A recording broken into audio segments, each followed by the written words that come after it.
चिकन चिकन मलिया दिखा के खूब कमर हिलौले बिया भोजपुरी के बदनाम कैले बिया साल कितना गंदा काम कैले बिया भोजपुरी के बदनाम कैले बिया साल कितना गंदा काम कैले बिया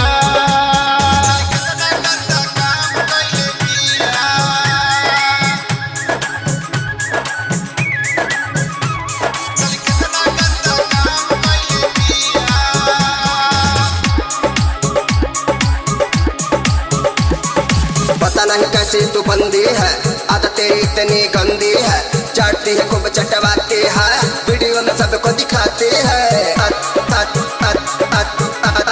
को दिखाती है। पता नहीं कैसी तू बंदी है, आदत तेरी इतनी गंदी है, चाटती है खूब चटवाती है, वीडियो में सबको दिखाती है। पता लगा है साली तू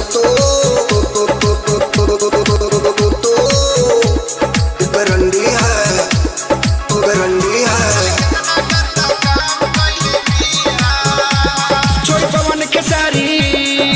नील कमल के राकेश समर सिंह और गुंजन के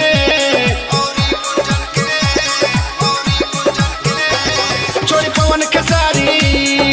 नील कमल के राकेश समर सिंह और गुंजन के दूसरा से चटवैले बिया भोजपुरी के बदनाम कैले बिया साल कितना